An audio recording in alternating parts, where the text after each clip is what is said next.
senhores deputados, deputada, preside a casa, amigos, senhoras e senhores. Eu ouvi aqui com muita atenção a fala do deputado Pedro Kemp. E eu quero aqui, com toda sinceridade, avalizar todo o seu discurso na íntegra. Eu ouvi a fala do vereador e ele não foi feliz, porque nós estamos vivendo hoje um momento muito difícil no nosso país. E o momento mais difícil, na minha visão, é a falta de amor. E o que foi colocado ontem avaliza a desunião que já há entre a comunidade indígena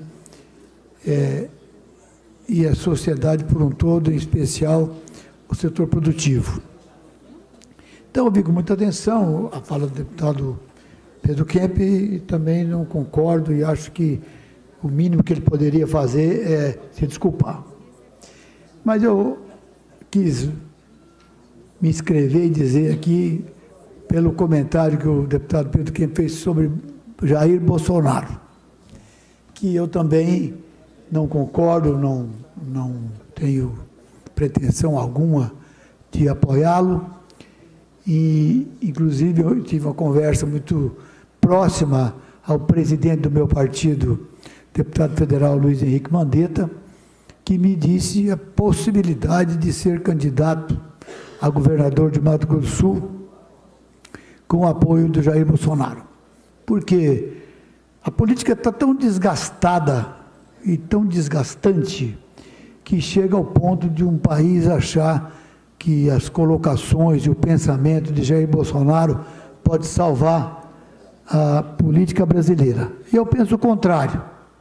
Eu acho que a política está passando por um momento de falta de credibilidade, mas nós estamos precisando de pessoas que aglutinam o povo brasileiro em uma gestão eficiente, mas uma gestão que una as pessoas e não dividam as pessoas. Esse negócio de dar bazuca para o setor produtivo é muito bonito, mas tem que saber se é constitucional. Então, esse negócio de chegar em Dourados e dizer que ele não vai dar 1 centímetro de terra aos índios, eu acho uma baita falta de conhecimento dele. Até porque, se ele virar presidente da República, quem vai mandar na terra do índio vai ser ele, como presidente da República. Porque o índio não é proprietário de terra. A terra que o índio usa é um patrimônio da União, acho que ele não tem conhecimento, porque ele vai, se virar presidente, dar as terras para os índios usarem, ou continuar usando. O que ele tem que fazer é um investimento. Agora, eu quero dizer aqui que a única coisa que eu discordo, e quero deixar registrado aqui o meu pensamento, é que a violência, toda violência é uma reação. Então, porque o governo federal quer mudar a administração da CESAI, não é motivo para impedir o direito de vir das pessoas, porque está na Constituição que isso não deve ser feito. Então, o que está faltando no país, para ter uma fala desastrosa, igual o deputado Pedro colocou, do vereador, que eu concordo plenamente, não foi feliz em dizer o que ele disse, eu acho que nós deveríamos pensar de uma outra forma, porque o índio, ele está sendo, na minha visão, meu conhecimento, na minha luta por vários anos, a respeito dessas invasões, desse respeito às leis brasileiras, do direito à propriedade, ele não está sendo feito por vontade exclusiva do índio. Ele está sendo feito, na minha visão, por movimentos estranhos, nacionais e internacionais. Então, a Constituição, ela deveria cumprir. É proibido fechar a rodovia, não pode fechar. Agora, o índio tem o direito de reivindicar com os deputados estaduais, com os federais, com o presidente da República, com o ministro, a administração da CESAI, eu acho que deve, mas não deve impedir o direito de ir e vir. Eu estou dizendo isso porque na minha cidade lá, em Carapó, onde eu tenho propriedade rural, o que houve lá não pode haver. Não pode haver invasão, não pode queimar a lavoura, não pode queimar a cana, não pode matar o gado, não pode queimar a viatura da polícia, não pode colocar fogo na colhedeira, porque é um patrimônio privado.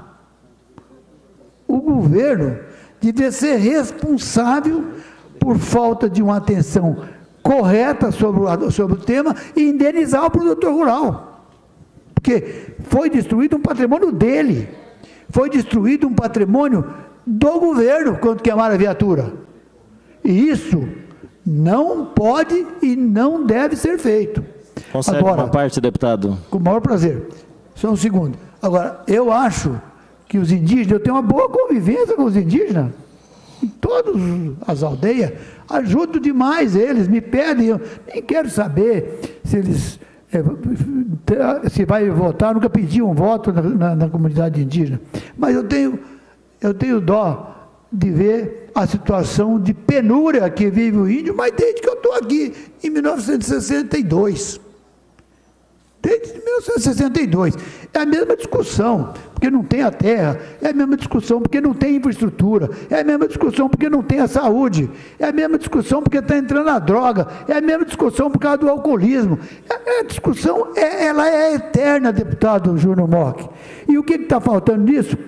É uma atenção especial dos governantes municipais, estadual e federal, para reconhecer que quando o Brasil foi descoberto, eles aqui já estavam, e são nossos irmãos, mas tem que dar uma infraestrutura, deputado Petro, para eles terem vida própria, porque nós não estamos discutindo aqui silvícola, nós não estamos discutindo o índio que está na Amazônia, que ainda vive da caça e pesca, nós estamos discutindo o índio civilizado, integrado na sociedade, caindo na droga, no alcoolismo, por falta de uma atenção especial dos governantes, em geral. Vou conceder uma parte de Vossa Excelência com o maior prazer. Eu quero agradecer primeiramente as palavras de Vossa Excelência com referência ao meu pronunciamento e dizer que, de fato, deputado Zé Teixeira, quando há uma manifestação nas estradas, né, de um lado tem aqueles que estão se manifestando que têm o direito de se manifestar, do outro lado tem o direito das pessoas também,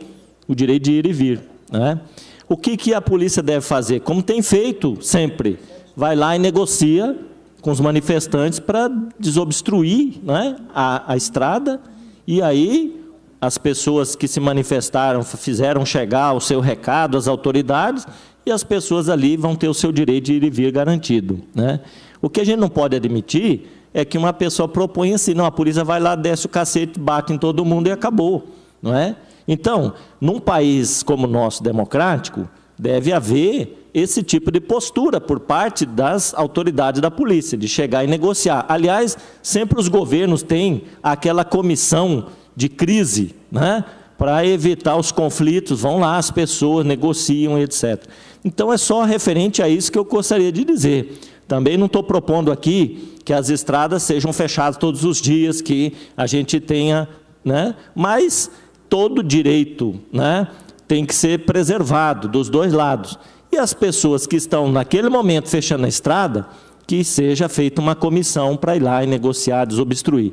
Na época da Dilma, por exemplo, quando aumentou o combustível, os caminhoneiros fecharam as estradas, fizeram aqueles, né, aqueles protestos, fechando as entradas aí das cidades, etc. Foram ouvidos também, né, o clamor deles chegou, né, foi divulgado. Então, assim, nós não podemos ter dois pesos, duas medidas, né? Só quando é índio, aí tem que ir para a pancadaria, né? Então, é nesse sentido. Eu agradeço, eu acho que entendi a fala de Vossa Excelência, foi equilibrada, e é nesse sentido que a gente quer, né, justamente defender aqui. Muito obrigado.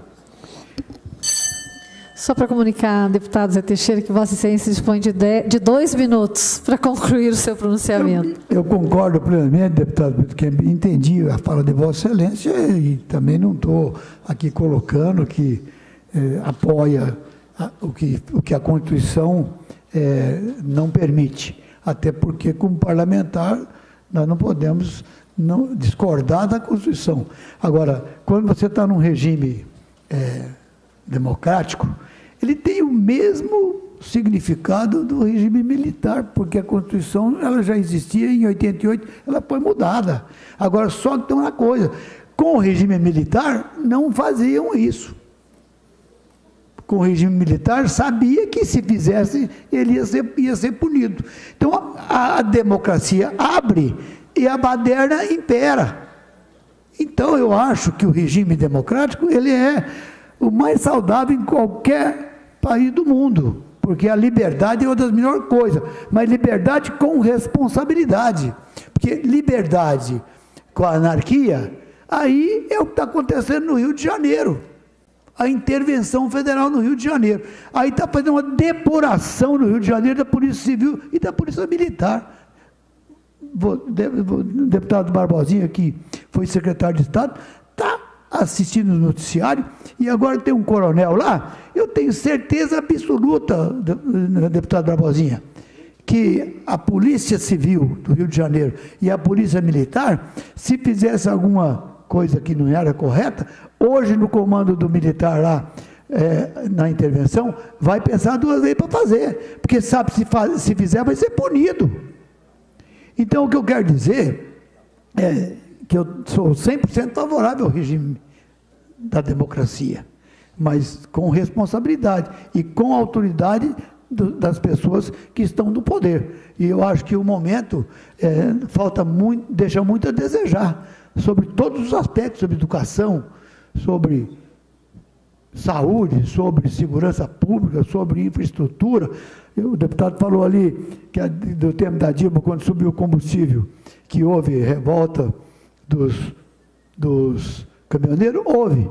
E fizeram a revolta, fecharam a rodovia e o combustível subiu e o frete não subiu. Então, nós estamos vivendo um momento muito delicado nesse país. Então, eu não concordo com a agressão, mas também não concordo com a baderna e não concordo com a desordem. Era só isso, senhor presidente. Muito obrigado.